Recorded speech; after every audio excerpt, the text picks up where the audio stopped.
자, 이제 디아페 비누입니다. 디아페 비누. 제가 오늘 아침에도 디아페 비누로 머리를 감고 나왔습니다. 근데 이제 밤 10시가 다 돼가는데 떡이 전혀 안 져요. 오늘 좀 제법 걸었습니다.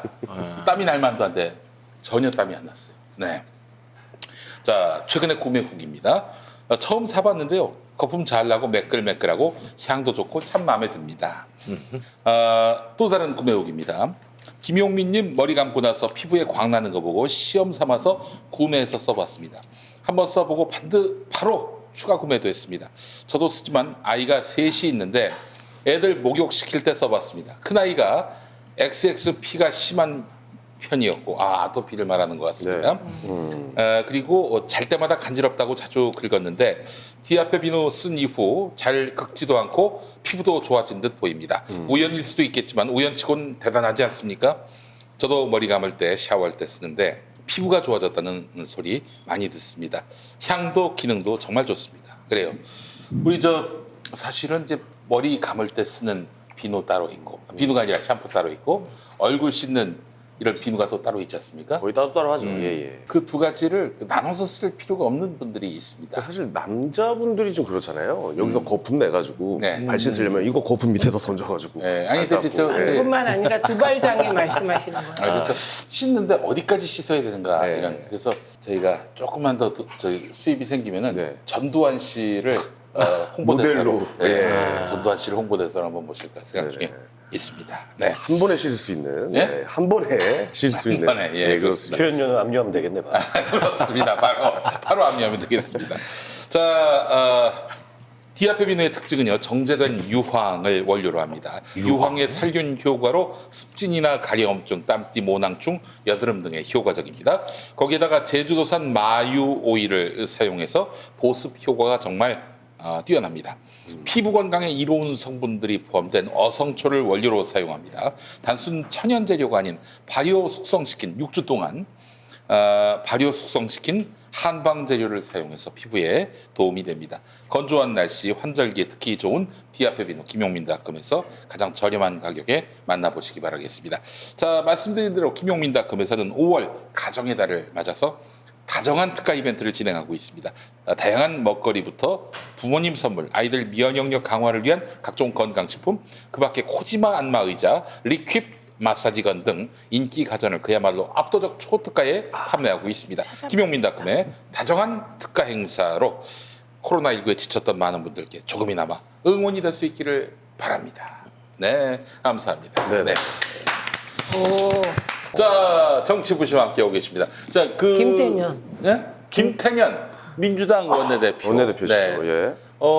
사실 지난번에도 한번 나왔다가 이인영 원내대표한테 진 거 아닙니까? 작년에? 네, 그랬죠. 예. 작년에 지난해에는 사실 김태년이 다 될 거라고 생각을 했는데 이인영 의원이 됐어요. 근데 예. 그게 민주당의 총선을 앞두고 의원들이 아주 전략적인 선택을 한 거죠. 그래서 대성공한 거죠. 그래서 김태년 의원은 가슴이 찢어지는데 사람들은 참 잘 됐다. 그러니까 얼마나 괴로웠겠어요. 근데 그 누구도 못 맞추는 선거가 국회의원 원내대표 선거를 당연하죠. 맞습니다. 그 정말 정의당도 어려운 그렇죠. 오히려 우리는 없어요.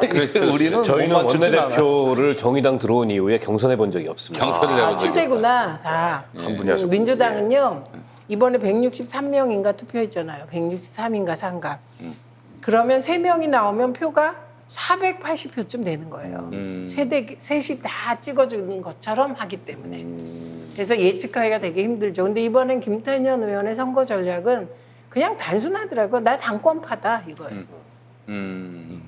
그리고 그게 이제 성공한 거죠. 근데 전해철 의원이 굉장히 많이 얻었습니다. 처음 나왔잖아요. 네. 아, 처음 나온 처음 것처럼 나왔나요? 굉장히 많이. 처음 나왔어요. 전해철 의원. 그래도 많은 사람들이 결선 가지 않겠나 이렇게 예상했는데 예상외로 1차에서 그냥 단 끝났어요. 한 표 차로. 한 표 차예요. 그건 약간 좀 의외였어. 그 의회는 당권파라는 전략이 유효한 거예요. 이게 무슨 뜻인지 아니면 아시잖아요. 전해철 의원은 당권파 아니에요? 그렇게 따지면? 아니죠. 그런 식으로 따지면. 친문이시죠? 달라요? 예, 조금 다르죠. 아니 일단 이번에 김태년 원내대표 선출로 민주당이 어떤 방향으로 갈지 이걸 좀 한번 분석해 근데 봤으면 이제 그거 좋겠는데. 보기 전에 저는 꼭 하나 하고 싶은 얘기가 예. 민주당이 친문 일색이고 문재인 대통령이 말하면 다 듣고 뭐 무슨 막 이런 것처럼 얘기하고 친문이 아니면 숨도 못 쉬는 집단인 것처럼 계속 폄훼하고 묘사한 사람들이 많은데 이제 역대 원내대표들 생각해 보면요, 우원식, 우상호, 다 이인영, 비문이에요. 김태년, 이게 정말 소위 말하는 정통 친문이라고 할 만한 분은 없어요. 근데 이제 김태년 의원은 친노는 아니고 친문이죠. 김태년. 예, 뭐 이제 그렇긴 한데, 그러니까 전통적으로 막 이렇게 캠프 만들어질 때 문재인 대통령 만들겠다고 막 오랫동안 준비해온 사람들은 아니거든요. 그러니까 제가 하고 싶은 얘기는 민주당이 어떤 특정 정파나 특히나 문재인 대통령과의 친소 관계만 따져갖고 정당 활동이 일어나는 것처럼 밖에서 보고 폄훼를 하지만 지금 말씀드렸던 분들이 원내대표를 지금까지 해왔고 그런 분들이 또 리더십을 잘 발휘해서 해당 시기마다 정말 많은 고비를 함께 잘 넘어왔다는 점에서 저는 원내대표들이 잘 해왔다고 생각하고, 그런 연장선상에서 놓고 봤을 때 김태년 원내대표도 지금 사실은 180석이 가진 무게가 크기 때문에 이게 이제 뭐 세게 밀고 나갈 거냐 아니면 아무것도 안 할 거냐 가지고 이제 갑론을박 말들이 많은데, 이런 데 있어서 전 중심을 잘 잡고 갈 원내대표라 생각을 합니다. 네, 맞습니다. 김태년 의원 제가 잘 알죠. 소위 말씀하신 이제 초기에 그 문재인 대통령을 만들자는 그룹, 그 그룹의 초기 멤버. 네. 김태년 의원도 저도. 그래서 잘 알아요. 그리고 더 잘 아는 건 온라인 입당법이 통과되는 장면을 알아요. 지금 돌아보면 온라인 입당법을 미래통합당이 받으면 안 되잖아요. 그런데 아무도 모르게 정개특위 간사를 맡아서 제가 온라인 입당법 설명을 해놨는데 이렇게 보니까 이게 파괴력이 있는 건데 이게 드러나면 안 되잖아요. 그러니까 다른 거 하다가 몰래 쓱 넣은 거예요. 그냥 아무것도 아니야. 이거 뭐 이렇게 한번 넣어보자 이렇게. 그래갖고 통과시킨 거예요. 그러니까 김태년 의원이 일을 해보면 굉장히 실용적이고 타협을 잘하고 포기할 때 확실하게 포기하는 스타일이에요. 네, 그래서 원내대표에는 맞지만 당대표는 안 된다는 스타일이 김태년 의원이에요. 들으면 좀 기분 나쁘겠지만. 그리고 민주당의 원내대표 당대표는 어떻게 됐냐면 이인영 대표가 된 이유는 이해찬 대표가 대표였기 때문이에요. 네. 그러니까 지금 김태년 의원이 당선됐다는 건 당대표 선거에서 네. 예를 들면 이낙연 전 당선자가 나오면 그쪽으로 힘이 쏠릴 수도 있다는 걸 예고하는 장면이에요. 그러면 이낙연 전 총리하고는 이렇게 결이 같진 않다?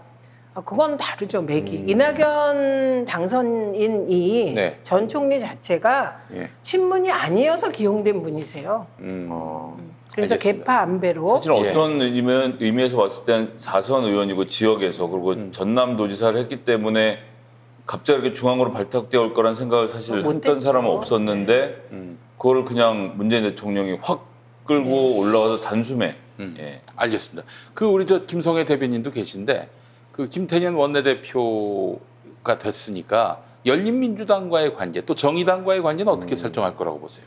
그 그러니까 되게 유연한 사람이에요. 실용적이고. 예. 그리고 정의당에 대한 이해도 사실 가장 깊어요. 그래요? 그리고 김태년 의원이 잘 안 알려져 있는데 이분이 국민개혁 정당을 통해서 정치를 시작한 사람이에요. 개혁당. 네, 그게 옛날 개혁국민정당. 네, 개혁국민정당. 유시민. 네, 유시민.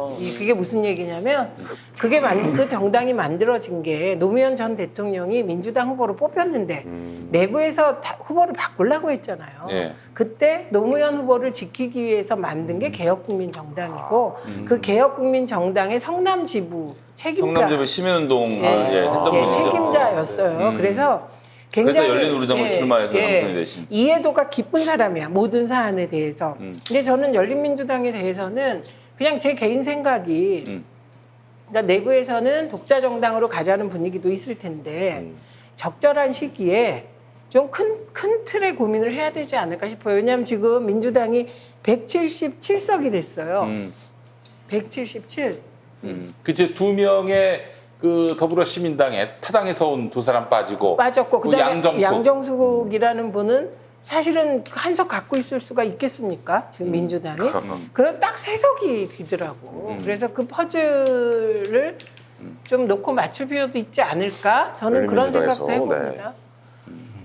그리고 그런 것에 대해서 굉장히 유연한 스타일이에요. 김태년 의원이. 알겠습니다. 그 김태년 새 원내대표는 그 당내에서 그 친문 뭐 이렇게 보기도 어렵고 이해찬계예요. 이해찬계. 예, 그래서 당권파다 이랬고 마지막에 이렇게 마지막 전략을 쭉 쓸 때 당권파다 이렇게 쓰더라고요. 여기서 또 재밌는 건 이분이 순천이에요. 네. 순천고등학교 출신의 호남 분이거든요. 근데 어쨌건 지역적 안배라는 게 당 지도부에서도 일어나기 마련인데 그러면 당대표 대선 주자 이렇게가 다 호남일 수 있을까? 뭐 이제 이런 것들에 대한 이제 앞으로 또 여러 가지 밸런스에 대한 이야기가 나올 것이고 그래서 그렇지만 이낙연 총리님은 순천 국회의원이 아니고 종로이잖아요. 알겠습니다. 아니, 제 얘기는 이제 예를 들면 당대표 선거에 당대표 나오려고 말씀하신 것 하는 같아요. 송영길 의원도 또 호남 분이시잖아요. 예, 인천에 적을 두고 있지만 호남 분인데 원내대표도 호남이고 막 이제 이런 것들이 복잡하게 얽혀서 여러 가지 재밌는 그림들을 만들 건데 그래서 뭐 그러니까 안 된다는 얘기가 아니라 이제 그것이 앞으로 관전 포인트로 등장하게 될 거다라는 말씀. 그럼 그러니까 본래 경상도 재수하면 출신. 돼요. 재수하면 예. 원내대표. 예. 그 당대표는 경상도 출신을 예상하시는 거예요? 그럼? 아니 그러니까 그렇지 않다. 그런 건 아니고 이제 그런 것들이 김부겸 대표가 돼야 됩니까? 그런 것들에 대한 아니, 논의가 있고가 있다는 얘기죠. 이런 논리가 나온다는 거지. 그런데 이 논리에 이낙연 전 총리는 해당이 안 안 어울리지. 되지. 왜? 종로에서 이겼기 이미 다 때문에. 총리라고 생각하기 때문에 예, 예. 전라남도 지사하고 알겠습니다. 호남 이미지가 있죠. 있긴 한데 자, 하나만 더 좀 얘기하겠습니다. 그 미래통합당하고 미래한국당은 이게 통합을 합니까 안 합니까? 그 굉장히 중요한 문제인 것 같은데. 제가 미래한국당의 당선인이라면 네. 안 하는 쪽을 택할 것 같아요. 아 그냥 그래요? 독자 노선 가서 왜냐하면 원내 지금 교섭단체. 미래통합당이 굉장히 혼란스럽고 예. 한동안의 리더십 공백이 불가피합니다. 김종인 비대위를 가든 안 가든. 그리고 뭐 국민적으로도 미래통합당에 대한 평가가 전혀 호의적이지 않고 근데 이제 미래한국당이 19석인데 아니 뭐 안철수 그 국민의당 대표가 벌써 이제 뭐 저기를 띄웠잖아요. 입질하기 시작했죠. 예. 입질을 했잖아요. 그래서 거기하고 합하면 독자교섭단체가 되고 독자교섭단체가 되면 그에 따르는 여러 가지 이익이 있습니다. 일단 돈이 들어오고 그렇죠. 그리고 국회에서 교섭권을 갖게 되고 원구성에 있어서도 뭐 상임위원장 한 자리라도 받을 수 있게 되고 근데 이거 너무 꼼수 그리고 아닙니까? 상대적으로 위성정당이어서 미래한국당이 이미지가 안 좋았는데 네. 본 정당인 모 정당인 미래통합당이 지금 이제 국민적인 그 냉정한 시선을 받고 있기 때문에 그에 좀 상대적으로 거리를 두고서 약간의 뭐 보수 혁신 근데 이런 이미지를 찾아 들어갈 수도 있어요. 특히 안철수하고 손을 잡는다면.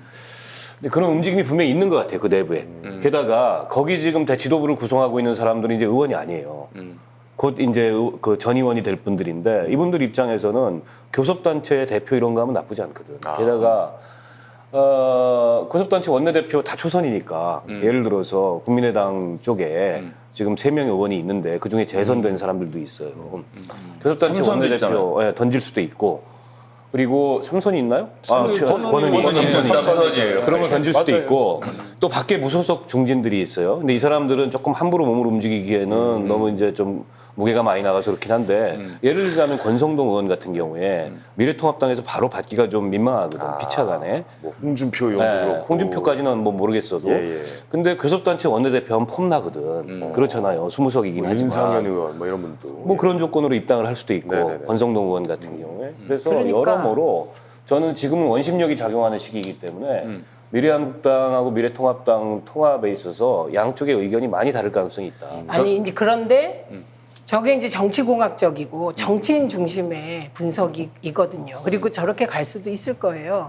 그런데 지금 같은 시기에 저런 식의 계산으로 행보를 하면 진짜 국민들한테 외면 더 나락으로 이럴 떨어진다. 때는 이렇게 예. 그런 정치공학적 계산보다는 전공법으로. 지금 다시 보수를 재건한다며 네. 이건 보수 재건 안 하겠다는 의미로 들려요. 계속 꼼수했다는 얘기죠. 아주 시선을 보수재건 안 해요. 그러니까 시선을 멀리 놓고 괜히 희망사항이에요. 희망사항 지금 멀리 국민들 앞의 시선을 기준으로 놓고 빨리 정리해야 돼요. 그게 미래한국당에서 될 거라고 여기- 최민희 생각하세요? 의원님도 해보셨잖아요. 예? 지금 아니 그런 과대평가를 어떻게 하십니까? 아니, 뭐 과대평가- 미래통합당도 아니고 미래한국당에 있는 그 비례의원 여러 명에서 그렇게 몰려고 우리가 보수재건의 리더십을 가지게 될 때 이렇게 생각을 할 거예요. 아니, 아니. 과대평가를 떠나서 네.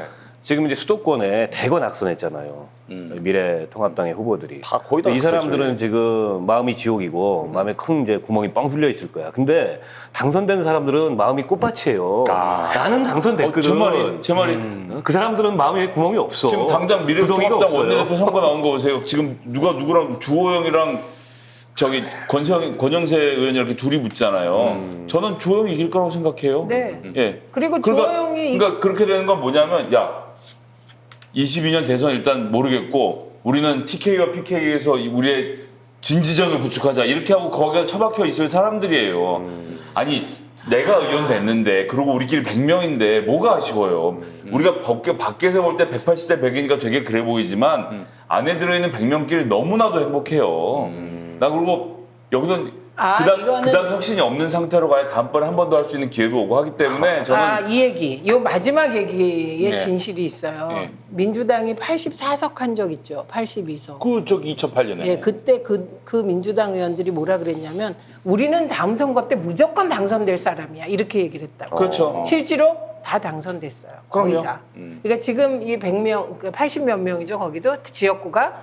그 분들은 미래통합당이나 보수 입장에서는 굉장히 해피한 사람 맞아요. 마음이 꽃밭이라니까. 아니 그리고 예. 아니 이 기조가 바뀌지 않아야 다음번에도 자기가 하는데 그러니까 이제 뭐하러 2022년에 대권 그 그렇게만 보기는 의원님 곤란하지. 막상 둘러보면 22년에 누가 마땅히 대통령 할 사람도 없는데 굳이 우리가 뭐하러 혁신해서 다음번 재선의 기회를 놓칩니까? 아니 그게 아니라 그때 그렇게 하는. 아무튼 이거는 지켜보면 결론이 예. 날 문제인데 아니 이 시선으로 보면 안 될 것 같아요. 예, 예. 일각에서 이런 그러니까. 원심력이 작용하고 있는 건 분명해요. 저는 그래서 아니, 저도 따로 할 거다라는 근데 데 뭐냐, 한표를 걸겠습니다. 따로 하는 건 상관없고 그거 세금이잖아요 다. 그 당비 그 당의 그러니까 국고보조금 받는 거 아닙니까? 그러니까 국민들이 열받지. 예. 예, 국민들 그 열받지. 국민들 열받는 걸 왜 생각을 못 하냐는 거예요, 아니 도대체. 상관이 없어. 아니 그러니까 민주당이 중요한 거죠. 예, 그러니까 잠깐. 민주당은 안 한다고 그랬잖아요. 예. 아유 죄송합니다. 그런데 진짜요? 이해찬 예, 예. 대표님은 현희 선생, 네네. 선거가 언제 있어요? 2024년에 있잖아. 그렇죠. 왜 그 걱정을 지금 땡겨서 지금 당을 혁신한다 그래? 이건 아, 너 너무 이상한 사람이네. 아니 그런 시선이 아니라 국민들이 대선을 포기하면 네. 24년까지 엄청 멀리 있는 그리고 미래인데 2022년에 나올 대선 후보가 없어요 그 당에서. 솔직히 얘기해서 안 그렇습니까 의원님? 그러니까 내가 다른 데서 그런 것 나온 같아요. 네. 아니 왜 다른 데서 김종인. 김종인이 얘기하는 40대 경제 전문가가 누구냐라고 물어보길래 제가 뭐라고 없지, 답을 했냐면 없지. 뭐라고 답을 했냐면 내가 서울대 가는 비결을 알고 있다. 여기 서울대 나온 분이 계시니까 그렇게 말하면 안 되긴 한데 서울대 나오는 비결은 아주 간단한데 국영수를 다 맞고 암기 과목을 열심히 외워서 많이 맞으면 된다. 예. 김종인 하는 게 그런 얘기예요. 그렇지. 40대 하나만한 보수의 개혁하는 리더십을 갖고 있고 경제를 잘하는 사람이 있으면 네. 이거 뭐 다음번 대권 도전해 볼 수 있다. 있으면 되지. 네. 그런 사람이 없거든. 네. 아니 그게 아니고 무슨 지도자가 키워지냐고 자체 발광해야지. 그렇지. 그냥 해고 뭐 근데 말도 안 지금까지 해요. 발광이 안 된 사람 나오겠어요? 근데 그러니까. 그냥 하나만 한 얘기고 그래서 저 같은 생각인데 김종인 아무도 없으니까 일단 내가 하고 다음번에 40대 경제를 가르쳐가고 시켜볼게 이렇게 갈 가능성이 높은데 그런 전반적인 상황을 놓고 보면 합쳐서 정치적 대의를 찾기보다는 따로 갈 가능성이 높고 따로 갈 것이다. 근데 이제 그렇게 했을 경우에 저는 다음 주를 하나 같이 보고 이건 제 그냥 망상인데 미래통합당과 미래한국당이 별도의 교섭단체를 구성해서 정치적 깽판을 칠 때 이해찬 대표가 어떤 글쎄 그거 지금 너무 궁금합니다. 네. 어떤 징벌적 특단의 대책을 세우겠다 이렇게 얘기했어요. 네 맞아요. 어떤 징벌적 대책을 세울지가 궁금하고요. 이건 저는 아무런 정보 없이 그냥 혼자 하는 얘기니까 그냥 듣고 울리셔야 되는데 그 이제 예. 김성애 내피셜. 김성의 머릿속에서만 있고 아무하고도 상의해보지 않은 열린민주당과도 전혀 상관없는 게 제가 그냥 하는 얘기인데 민주당이 진짜로 화가 나면 상임위원장을 어떻게 뽑는지 아세요? 어떻게? 그냥 선거에서 선거로 봐요. 뽑아버리면 돼요. 그래요? 예, 그래서 원래 국회 배분은 그러면은 배분은- 18개를 다. 배분은 관례예요. 예. 아니, 그러니까 16개를 배분하는 것이 관례인데 예. 저쪽에서 관례를 깨고 16개. 예, 저쪽에서 관례를 깨고 위성정당을 독자적인 교섭단체로 만들면 민주당도 민주당대로 수를 고민해 볼 수 있다고 생각하는데 전 합당할 거라고 보고 어떻게 정권보호를 밀고 나갈지를 또 지켜보는 것도 아니 이 포인트가 방법 될 거라고 있어요. 봅니다. 그 정의당하고 열린민주당하고 민주당과 그 뭐지? 무소속 시민당. 이용호. 시민당 그 이혼은 의원님, 없어도 돼. 그렇게 안 해. 아니야. 아니, 그렇게 이해찬 해서 대표, 상임위를 다 민주당이 가져갈 수는 없어요. 네. 일부는 이제 정의당 주고 이렇게 해서 몇 석을 네. 나눠야지 무슨 말이에요. 예, 어쨌든 예, 그런 그것도 맞는 식의 말씀이시죠. 진보 대연대 전략도 나올 수 있어요. 또 나는 정의당과 우리 최 연대인가요? 의원님이 당 대표에 출마하셨으면 좋겠어요. 저 사면부터 좀 당원 자격이 없어. 저 사면부터 좀 정당 가입에 시켜주세요. 자격이 없어 지금 사면이 돼야 돼. 아이고. 거의 끝나갈 때 안 되시네. 예. 이제 좀 남으셨어요. 자, 알겠습니다. 예. 그러면은 뭐 우리 저 박우석 의원님은 어떤 대책을 세울 거라고 보세요? 그죠? 아니 저게 한 수죠. 예. 저게 한 수고 예. 원구성 협상에서 저렇게 이제 복수교섭단체를 만들면 이제 2대1 구조가 되니까 예. 그걸 노리고서 저쪽이 이렇게 만들 수 있는데 네. 국회법대로 하자면 그거 다 본회의에서 선출이거든. 법대로 하자고 나올 수도 있어요. 아, 그러면은 기존의 협상에 관련된 게 뿐만 미래통합당이 한 명도 저기 상임위원장이 없을 그러니까 수 있는 이론적으로 거예요? 그런 거죠. 이론적으로 그렇게 될 수 아니 있어요. 그리고 이론적으로 뭐도 가능하냐면요. 네. 그 민주당은 그냥 있고 음. 그다음에 시민당 더불어시민당인가 이번에 더불어시민당이 지금 17석이잖아요. 네. 그러면 거기에 열린민주당이 3석 되는 거죠. 근데 지금 예. 그런데 거기 양정숙 씨를 빼야 되니까 교섭단체가 안 돼. 그럼 예전에 정의와 시민 모임 연대 교섭단체로 해서 정의와 평화. 네, 정의와 평화로 가도 되고. 그러니까 일각에서 그 설도 있어요. 그 설도 있는데. 왜냐하면 그렇게 가도 되고. 근데 이미 이제 합당 절차에 들어갔잖아요. 저는 이해찬 대표가 합당을 그냥 추진해서 갈 거라고 봐요. 합당 절차에 들어갔고 그 합당하는 게 맞고 맞습니다. 애초에 그게 맞아요. 총선 전에 약속이기 정확한 때문에 거죠. 저쪽이 깬다고 이쪽이 또 깨면은 또 이게 이제 교섭단체 가지고 꼼수 부린다 이 얘기를 듣기 때문에 그냥 합당 절차로 갈 거라고 보고요. 아마도 뭐 협상을 하게 될 텐데 지금 이제 김성애 그 소장이 얘기했던 그 카드를 내세워서 저쪽을 압박하려고 하겠죠. 그래서 김태년 의원이 이번에 된 거는 그 이해찬 대표와 지금은 사실 선거가 없기 때문에 선거가 있을 땐 균형을 맞춰야 되고 국민들께 더 예쁘게 보여야 되잖아요. 많은 면에서.